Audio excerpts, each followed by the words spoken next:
I'm Calvin Samuel, and we're going to be talking today about this big question: spiritual wellness. Can money buy you happiness? Can money buy you happiness? You've heard that said so many times: money can't buy you happiness. Well, I'm here to disagree. In a nutshell, I think money can buy you happiness. That's why we all do a little bit of retail therapy when we're feeling down. We go out and we buy something that makes us feel a bit better. If you're feeling ravenous, and I often do, and you go out and buy some junk food, it's going to make you feel better. In my case, it would probably be wood bread with red herring and plantain if it's available. And of course, I'm going to feel happy for a while, and certainly while I'm eating it, I'm going to feel happy. But of course, it's not a happiness that lasts. And that's why you've got to keep on buying stuff. And that suits retailers really well, but it's not really good for us. And certainly that's not part of our spiritual wellness. And then there's a longer term type of happiness that money can buy, because the reality is we need a certain amount of financial stability if we're going to feel secure, if we're going to feel safe, so that there is a chance at being happy. It doesn't take a lot of rocket science to work out that if you're worried about if your kids will have enough food, or if you can afford where it is you need to live, or if you're deeply worried about will I ever be able to retire, or can I provide for the children in the way that I'd like? Are they going to be able to get through college, or whatever the big things that are on our horizon? Those kind of worries, which might present as financial, but are much more to do with our sense of security and safety, then it's really difficult to be navigating happiness at that point. There was a study published in 2018, and it estimated that for life satisfaction globally, people need to earn around 95,000 US dollars. And for emotional well-being, it's a lower level, somewhere between 60 to 75,000 US dollars. Now, what's important here is not the numbers, because lots of us don't necessarily earn those numbers. And of course, those numbers make certain assumptions about what the tax levels are and what the cost of living is, and so on. What's really important here is that there is a number above which earning any more money, according to this piece of research, isn't going to make you any happier. So there's a sort of maximum threshold after which there's a diminishing return, but equally there is a minimum level under which you are not going to be able to avoid suffering a little bit of emotional stress.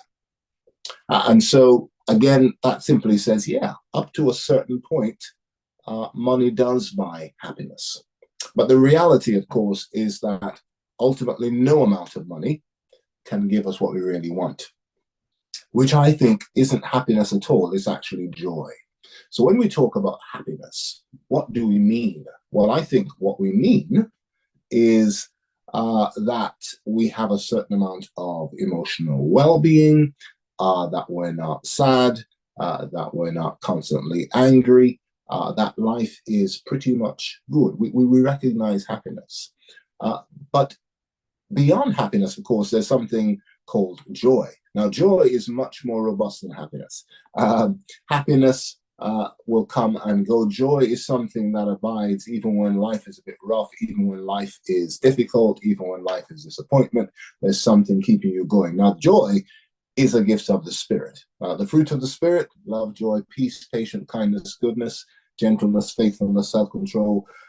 Joy is part of the fruit of the Spirit, and therefore is a gift of God. No amount of money is going to buy that.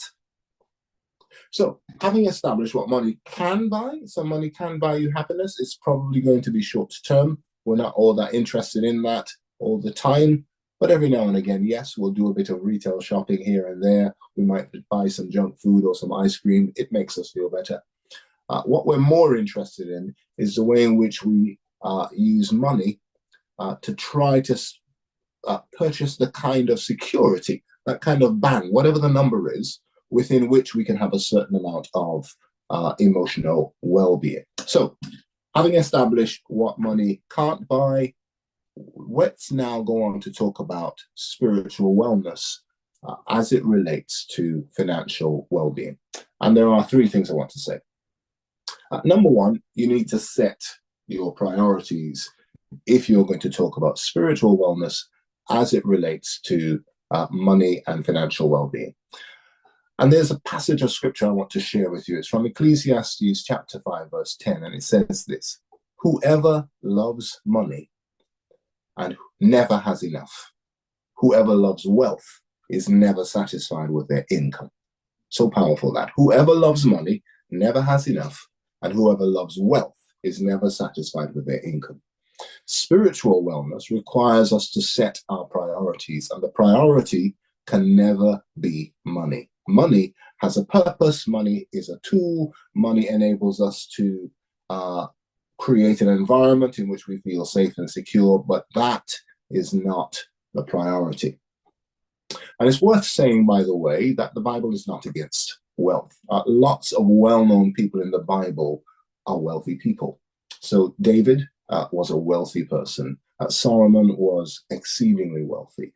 Abraham, exceedingly wealthy. Job was the wealthiest person of the people of the East. In Luke chapter 8, verse 3, we discover that wealthy women enable the ministry of Jesus. That's what enabled them to go around the place, Jesus and his 12 disciples, to preach, because there were these wealthy women supporting him out of their income. So the Bible isn't against wealth, but it is very much interested in priorities. So what's our priority? Well, as a Christian, of course, our priority needs to be God. Because that is the ultimate source of spiritual wellness. And indeed, it's the ultimate source of wealth. And so, number one, let's set our priorities. And we think about money in the grand scheme of a bigger picture. Money is not the goal in itself, but it's part of a bigger picture. And you need to figure out what that bigger picture is. So that's the first thing to say. Having figured out that bigger picture beyond wealth, and that might be a bigger picture for the life that you feel God is calling you to lead, or the gifts that you particularly feel you have to offer back into the world, or it might be something to do with what you want to do as a family, the kind of things you want to achieve, where you want to go, and so on and so on. The second thing, having set your priorities, is you need to drill down a little bit and set some goals. And some of those goals, of course, will have nothing at all to do with finances, but some of them will be enabled by finances. So if your goal is to ensure that, I don't know, that your kids are the next Venus and Serena Williams, that's not a financial goal. That's about them achieving all of their potential. But in order to get there, you might need to set some financial goals.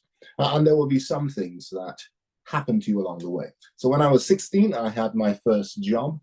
My father turned up one day and said, "You've got a job. It starts on Monday. Off you go." There had been no conversation. And this job was to work as a mechanic. And so I got this job. And it was a great thing. I learned quite a lot, not all the things my dad wanted me to learn. And but it also gave me a deep abiding love for cars. And so one of the goals I had was that I wanted to have a Jaguar one day. And that's because just after I started working as a mechanic, I saw my first Jaguar on Recluse Street in Antigua.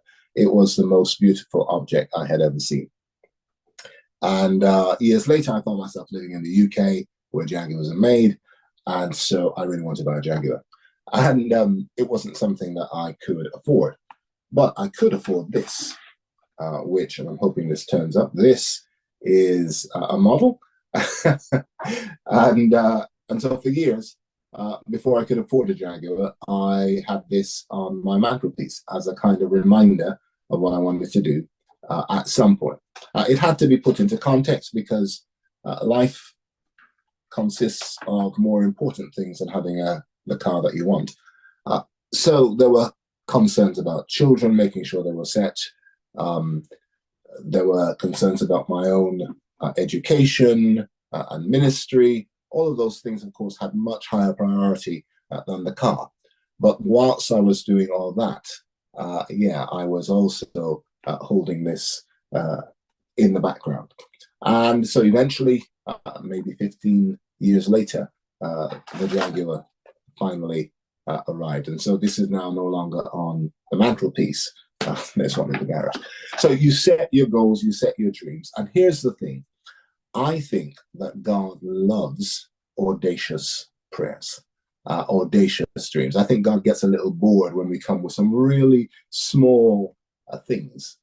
We need to pray some God-sized prayers for the kinds of things that we want to do, not just because we want to be awesome, but because God's made us to be awesome.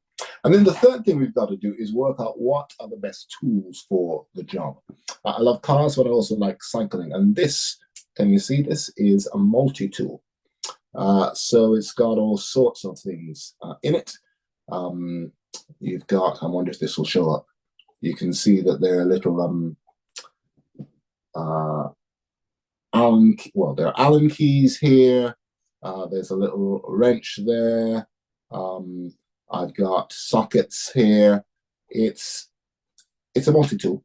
It's meant to be carried on your bicycle so that whenever you get into trouble, you can get the right tool for the job. And so that's the idea. You need to work out, as we think about spiritual wellness, what's the best tool for the job? And sometimes that will be around making sure that you get good financial advice so that you're using the best bank accounts, that you're not paying too much interest on your loans, that you are using credit cards sensibly and wisely. Sometimes the best tool for the job is to think about your career and what's the job that you're doing, given the skill sets and the experience you have, who can advise you around making the most of your career. The bottom line is God doesn't build us to be by ourselves. Find out the best tool for the job and then go do that. All right. All of these things, I think, are part of that process of trying to make sure that we're spiritually well as it connects with our financial well-being. Okay. So set your priorities. Remember, money is never the goal. And if you make money the goal, you'll never have enough. You'll never be satisfied. You need a bigger goal in life than money. But having set that bigger goal, you need to then decide what are your dreams. And once you figure that out, figure out what's the best tool for the job. And then prayerfully go do that. So remember, money can buy you happiness. It's just not going to last very long. If you do want something more significant than that, you're probably looking for joy. And that, my friend, you're only going to find through the source of joy, who's God himself. I hope that's been really helpful. Every blessing. Take care. God bless.